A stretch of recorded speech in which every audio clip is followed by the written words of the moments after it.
मैं आज आपसे केवल एक बात ही कहना चाहूंगा, जो ये आज नियुक्ति पत्र आपको प्राप्त हो रहा है आयुष विभाग से, आयुर्वेद होम्योपैथ के साथ साथ एफएसएल लैब्स के, ये दोनों विभाग बहुत महत्वपूर्ण विभाग है।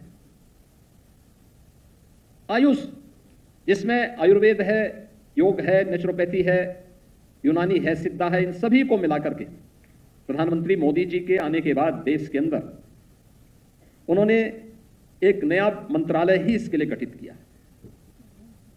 ट्रेडिशनल मेडिसिन की उन्होंने एक नई पद्धति को ही आगे करके उसको प्रोत्साहित किया, उसके लिए अच्छे इंस्टीट्यूट बनाए। आज उसके परिणाम हमें देखने को मिल रहे हैं। याद करिए, पहले योग कोई व्यक्ति करता था तो लोग उससे घबराने लगते थे, लेकिन आज दुनिया के 193 देश विश्व योग दिवस के साथ भारत के साथ जुड़ते हैं। ये भारत की ट्रेडिशनल परंपरा के साथ दुनिया के मन में आई हुई श्रद्धा का एक नया भाव है।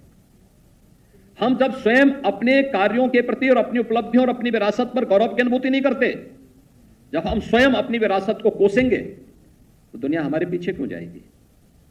दुनिया तो फिर ये चाहती ही है कि वो अभी हमें कोसे, और यही होता था पहले।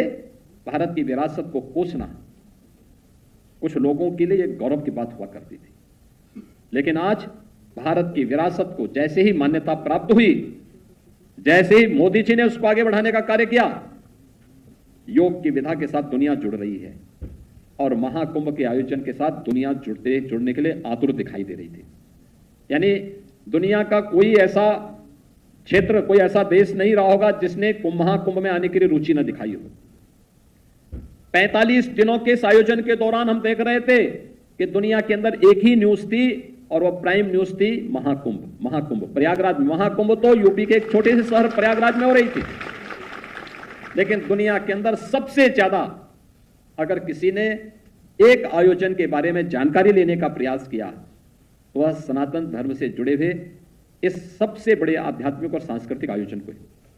यानी ये चीजें क्या दिखाती है? ये दिखाती है कि जब हम अपनी विरासत के प्रति गौरव की अनुभूति करके उसके प्रति थोड़ा भी रुचि लेते हैं तो दुनिया उसके प्रति टूट पड़ती है, आह पड़ती है, और यही स्थिति आयुष के साथ भी जुड़ती है। आयुर्वेदिक पद्धति ये भारत की प्राचीन ऋषि मुनियों के व्यापक अनुभव पर आधारित वह पद्धति है जो हमें केवल रोग के उपचार के लिए नहीं, बल्कि जीवन को एक संतुलित रूप से सुरक्षित रखने और हमारे आयु को बढ़ाने में सहायक हो सकती है। हम एक संतुलित दिनचर्या के माध्यम से अपनी काया को आरोग्यता कैसे प्रदान कर सकते हैं, वह आयुर्वेद उसका एक महत्वपूर्ण माध्यम है।